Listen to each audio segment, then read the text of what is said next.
దాటి పొగరుగా మాట్లాడటం, నన్ను పచ్చి బూతులు తిట్టినా, నన్ను వక్రీకరించినా, నన్ను రోడ్డు మీదకి లాగిన నేను ఎప్పుడు మౌనంగానే ఉన్నా. కానీ వైసీపీని నాయకులు, విమర్శించే నాయకులు ప్రత్యేకంగా చెప్తున్నాం, సనాతన ధర్మాన్ని జోలికి రాకండి. తప్పు జరిగితే తప్పు జరిగిందని ఒప్పుకోండి, లేదా మాకు సంబంధం లేదని చెప్పండి. అంతేగాని మళ్ళీ అడ్డగోలుగా మాట్లాడితే ఎవ్వరం క్షమించం. ఇక్కడ మీరు కూడా హిందువులే, పొన్నవోలు సుధాకర్ రెడ్డి గారు మీరు హిందువులే. నోటికొచ్చినట్టు మాట్లాడకండి. తమాషాలుగా ఉందా మీకు? సరదాలుగా ఉన్నాయా? మొన్న ప్రకాష్ రాజ్ గారు మాట్లాడారు నా మీద. అరే నేను మాట్లాడుతుంది ఒక హిందువులు అపవిత్రం గురించి మాట్లాడుతున్నాను. ఇందులో ప్రకాష్ రాజ్ గారికి సంబంధం ఏంటి? ఇందులో నేను ఇంకొక మతాన్ని నిందించానా? ఇస్లాంని నిందించానా? క్రిస్టియానిటీని నిందించానా? అపవిత్రం జరిగింది, ఇలా జరగకూడదు, ఫుడ్ అడల్టరేషన్ జరిగిందని మాట్లాడుతుంటే దీన్ని గోల చేయకూడదంటే, అంటే తప్పు జరిగినప్పుడు మాట్లాడకూడదా? ఒక అపవిత్రం జరిగితే మాట్లాడకూడదా? దేవతా విగ్రహాలను శిరచ్ఛేదం చేస్తే మాట్లాడకూడదా? ఏం పిచ్చి పట్టింది ఒక్కొక్కళ్ళకి? ఎవరి కోసం మాట్లాడుతున్నారు మీరు? ప్రకాష్ రాజ్ కూడా చెప్తా ఉన్నాను, నాకు మీరంటే గౌరవం. I have extreme respect for you. కానీ when it comes to secularism, Prakash Raj garu, it is a two-way, not one-way. I have extreme respect for you. You know that. Mere secularism is always two-way, it is not one-way. హిందువుల మీద దాడి జరిగినప్పుడల్లా వచ్చి మాట్లాడటం తప్ప, అన్య మతాల మీద జరిగితే నేను కూర్చొని ఇంతమంది కౌలు రైతులకు ఇచ్చాను, ఎంతమంది ముస్లిం ఇస్లాం రైతాంగానికి ఇచ్చాను నేను. ఇదే ఎన్ని మద్రాసాలకి డబ్బులు ఇచ్చాను నేను, 25 లక్షలు 30 లక్షలు ఇచ్చాను, ఇచ్చినవాడిని నేను. నాకు అన్య మతం ఇస్లాం మీద గౌరవం ఉన్నవాడిని, క్రిస్టియానిటీ మీద గౌరవం ఉన్నవాడిని, చిన్నప్పటి నుంచి కూర్చొని మిషనరీ స్కూల్లో చదువుకున్నవాడిని. నా టీచర్ చెప్పిన సూక్తి, తను తగ్గించుకున్నవాడు హెచ్చింపబడినని చెప్పి బైబుల్ సూక్తిని ప్రతిసారి కోట్ చేస్తానే ఉంటాను. ఇది నా గౌరవం, ఇది నేను చూపించే గౌరవం.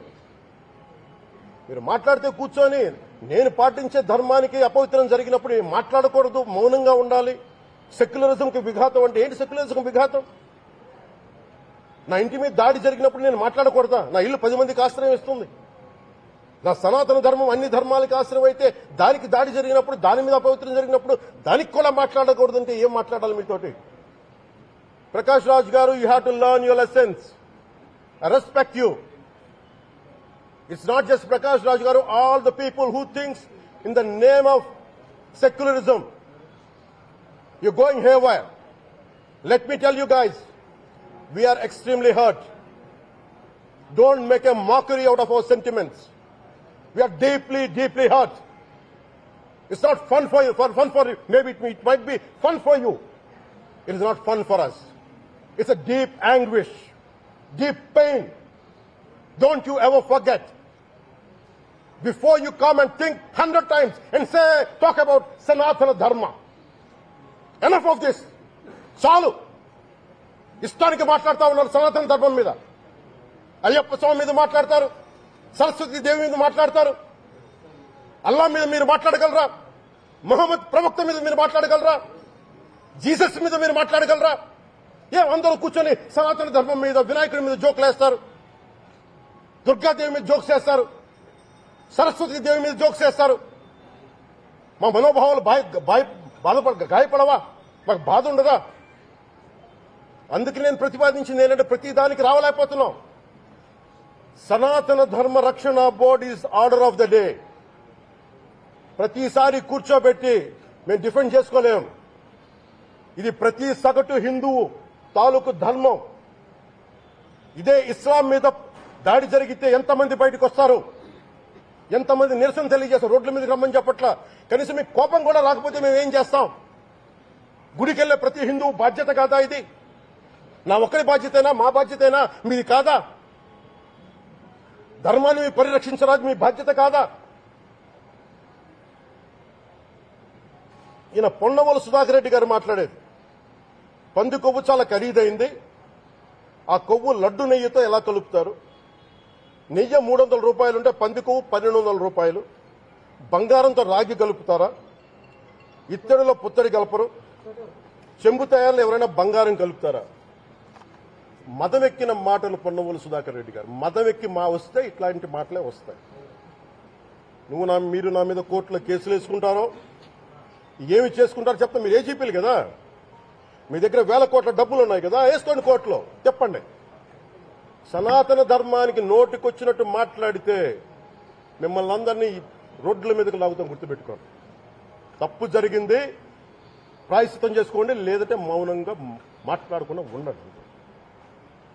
మా మనోభావాలు ఇంకా రెచ్చగొట్టేలా మాట్లాడొద్దు. భూమన కరుణాకర్ రెడ్డి గారు మాట్లాడతాను నేను వెళ్ళి హై డ్రామా, రాజకీయ మనసు ఉన్న వాళ్ళు అత్యంత దారుణంగా ప్రవర్తిస్తున్నారండి. లడ్డు కలుషితమైంది అంటున్నారు. కల్తీ నెయ్యితో తప్పు చేసి ఉంటే సర్వనాశనం అయిపోతాం, రక్తం కక్కుని చచ్చిపోతాం. మీ నాశనం మొదలైంది. రెండోది అది భగవంతుడికి వదిలేస్తున్నారు.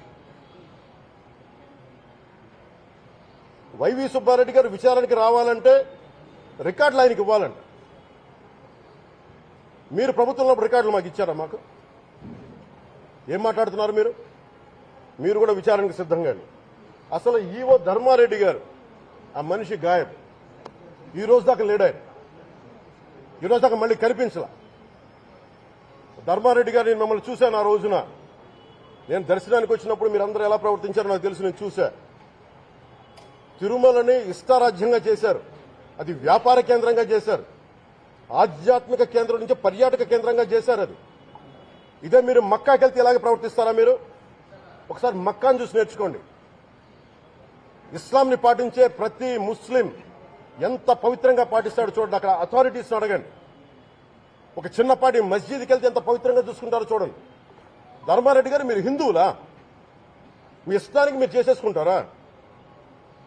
మీ బిడ్డ చనిపోయాడు, చనిపోయిన కనీసం 11 రోజులు లోపలికి రాకూడదంటే ఈ లోపల వచ్చేస్తారా మీరు? మేము మర్చిపోయామనుకుంటున్నారా? ఆగమ శాస్త్రం చెప్పింది మీకు ఇదేనా? అంటే గవర్నమెంట్ ఉద్యోగులైతే ప్రభుత్వం మీ నియమిస్తే మీ ఇష్టానికి చేసేసుకుంటారా? మాకు బాధలు ఉండవనుకుంటున్నారా? ఇదే మీరు ఒక ఇస్లాంకి చేస్తే అపచారం జరిగితే మీరు ఏం చేస్తారు? బయట రోడ్ల మీదకి వచ్చి మీరు కూర్చోబెట్టి దాన్ని పొలిటికలైజ్ చేస్తారు. మీరు పొలిటికలైజ్ చేస్తారు. నేను నిజంగా చెప్తున్నా, జగన్మోహన్ గారికి కూడా చెప్తున్నా, మీరే కనుక నేనే కనుక సనాతన ధర్మం మీద పోరాటం చేయాలని నన్ను ఆపేవాళ్ళు ఎవరు లేరు ఈ దేశంలో, గుర్తుపెట్టుకోండి. నేను కనుక సనాతన ధర్మం కోసం నేను పోరాటం చేస్తే చచ్చిపోవడానికి సిద్ధం నేను. కానీ నేను అక్కడి దాకా తీసుకెళ్ళిన విషయాలు దానికి నిదర్శనమే రామతీర్థాస్ రాముల వారి విగ్రహం శిరిచ్ఛేదం జరిగినప్పుడు ఒక్క మాట మాట్లాడకుండా చెప్పి కూర్చున్నాను. ఆ తెలివితేట లేక మీ ప్రభుత్వాన్ని కిందకి తీసుకొచ్చి అధాపాతాలను తొక్కిన మేము మాకు శక్తి లేదనుకుంటున్నావా? ఉండవనుకుంటున్నావా? కానీ మేము సమాజాన్ని కలిపి ఉంచాలని వ్యక్తులం తప్ప విడగొట్టాలని వ్యక్తులం కాదు. మేము గుర్తుపెట్టుకోండి. అలాగే ఈ రోజు నుంచి ప్రజలందరికీ కూడా చెప్తున్నా, ఎవరు అన్ని మతాలని మేము గౌరవించేది ఈ నేల. ఒక జనసేన పార్టీ అని కాదు, తెలుగుదేశం పార్టీ అని కాదు. మీరు ఏ పార్టీలకు సంబంధించిన వైసీపీలో ఉన్న హిందువులందరూ ఏం చేస్తున్నారు? మీరందరూ పోటీ పడ్డారు కదా తిరుమలకి వెళ్ళడానికి. మీరు మర్చిపోయారు, ఇందులో ఈ పాపం మీకు కూడా వస్తుంది, ఈ పాపం మీకు కూడా తగులుద్ది. మీ మౌనం కూడా మొత్తం జాగ్రత్త, తరాలు నాశనం అయిపోతాయి. మీ మౌనం మంచిది కాదు. ఇది ఒక వెంకటేశ్వరుడికి జరిగింది కాదు. భగవంతుడికి నిరాకారుడు, ఆయనకి ఇవేం పట్టవు. మనం నమ్ముకొని ఆయనకి వెళ్తున్నాం, అది మనకి బాధ్యత. ఇది ఇంకా ప్రతి ఒక్కరు దీన్ని గుర్తుపెట్టుకోండి. చేతులెత్తి వేడుకుంటున్నాను, చేతులెత్తి వేడుకుంటున్నాను. సగటు హిందూ మీరు సినిమా టికెట్లకు వెళ్ళిపోతారు. అభిమానులందరూ మీరెవరు హిందువులు లేరా? సినిమా టికెట్ల కోసం చర్చించుకుంటారు. సినిమాని మీరు కూర్చోడానికి మీరు మొత్తం మాట్లాడతారు. అందరిని అడుగుతున్నా, అందరు మొత్తం భారతదేశపు యావత్తు ఉన్న సినిమా అభిమానులు అడుగుతున్నా, మీరందరూ హిందువులే కదా? అత్యధికులు హిందువులే కదా? మీకు బాధ్యత లేదా? మీకు మీ సినిమా హీరోలు, నేను కూడా హీరోనే. నన్ను మించి దేశాన్ని చూడమని, సనాతన ధర్మాన్ని చూడమంటున్నా. మీ కన్వీనియంట్ గా కూర్చోబెట్టి హీరోలను ఎత్తడం కాదు, నన్ను ఎత్తడం కాదు. ధర్మం విఘాతం కలిగినప్పుడు ధర్మానికి మీరు మాట్లాడటం మీ బాధ్యత. నా తరం మేము కష్టపడుతున్నాం, ముందుకు వచ్చాం. ఎవరి కోసం పడుతున్నాం ఈ కష్టాలు? మాకు సరదా కాదు. ప్రతి ఒక్కరి ఇష్టానికి వచ్చి మాట్లాడుతూ ఉంటే బాధ కలుగుద్ది. అయ్యప్ప స్వామి దీక్ష చేసే వాళ్ళ మీద ఎంత ఇష్టారాజ్యంగా మాట్లాడతారు. ఇదే మీరు ఎవరన్నా సరే ఇస్లాం మీద మీరు గొంతెత్తగలరా? ఎందుకంటే రోడ్ల మీద వచ్చి కొడతారని మీకు భయం, అందుకు మీరు మాట్లాడరు. హిందువులు అంటే మెత్తని మనుషులు కదా, తోటి హిందువు కదా, మీరు ఏదైనా మాట్లాడచ్చు. మీకు నమ్మకాలు లేకపోతే మీరు ఇంట్లో కూర్చోండమ్మా. మీకు నమ్మకాలు లేకపోతే ఇంట్లోంచి బయటికి రాకండి, మమ్మల్ని ఏం అనకండి. మేము ఎలా పూజా విధానం ఎలా చేస్తాం, అలాగే ముఖ్యంగా ఫిల్మ్ ఇండస్ట్రీ కూడా నేను తెలియజేస్తా ఉన్నాం. దీని మీద మీరు మాట్లాడితే మద్దతుగా మాట్లాడండి, లేదంటే మౌనంగా కూర్చోండి. అంతేగాని మీ మాధ్యమాల ద్వారా అపహాస్యం చేస్తే మటుకు ప్రజలు మిమ్మల్ని ఎవరు క్షమించరు.